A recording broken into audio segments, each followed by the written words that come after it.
सर्वांना जय श्रीराम. मी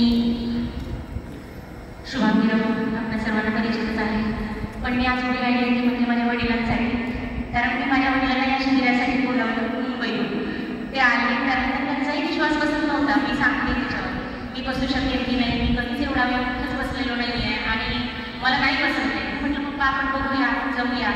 त्यांना मी इथं घेऊन आल्यानंतर पहिल्याच दिवशी त्यांच्यामध्ये बदल जाणवला.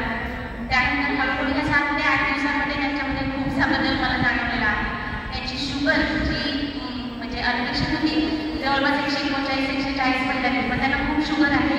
गोळ्या दोन्ही त्यांच्या चालू आहे, इन्सुलिन पण चालू असतं.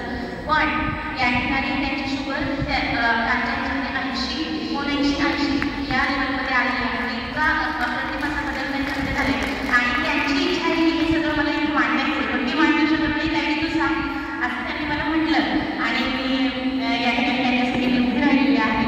ते माझे बाबा प्रेशर सुद्धा नॉर्मलवर एकदम नॉर्मल झालेली आहे आणि त्यांचं आता असं म्हणणं आहे की हे शिबिर आठवड्याचं नसावं, 1 महिन्याचं असं ते म्हणतात. कारण आम्हाला सगळ्यांना सवय लागते असं त्यांचं म्हणणं आहे आणि निश्चितच आपल्याला जर काही असं करतात पण आपल्याला हे करता येणार नाही. पण आपण सगळ्यांनी असं फॉलो करूया आणि मेरठच्या शिबिरासाठी सुद्धा ते जायला तयार आहे. माझ्या मुलाला आणि भावाच्या मुलीला घेऊन मेरठच्या शिबिराला जाण्यासाठी सुद्धा ते तयार झालेले आहेत.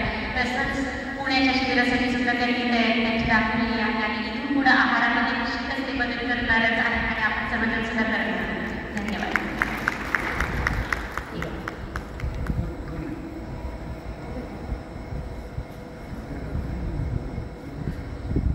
माझे नाव लेखनाथ बाबू क्षीरसागर. मी मुंबई कल्याणवरून आलो आहे. माझी मुलगी इथे लातूरमध्ये आहे. तिने मला सांगितलं की मी आमच्या लातूरमध्ये असं शिबिर आहे आणि तुम्ही या. मला त्याच्यापासून भरपूर काय शिकायला ते अनुभव मिळते आणि खरंच त्यांनी सांगितलं तसं मला खूप म्हणजे मान्य झालं. माझी तिथं शुगर कल्याणमध्ये 250-200 आतमध्ये कधीच आली नाही, येतच नव्हती. प्रत्येक महिन्याला मी चेक करायचे पण कधीच नाही.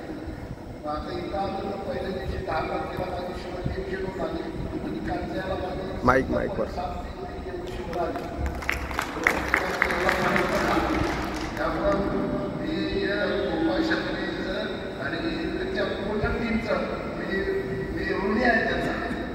त्यांनी असे कार्यक्रम राबवणं हे किती मोठं भाग्याचं आहे आपल्यासाठी आणि म्हणून माझीकडे इच्छा होती की हे कार्यक्रम यांनी वाढवावा, आणखी एक महिना इथं ठेवावा.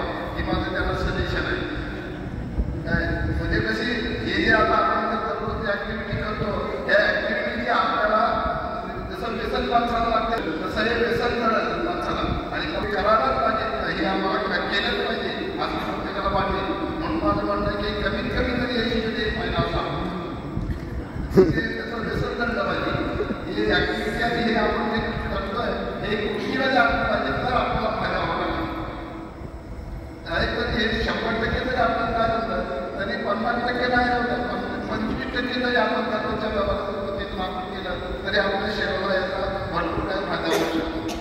एवढे बोलतो आणि मी माझे 2 शब्द मागतो. धन्यवाद बाबा.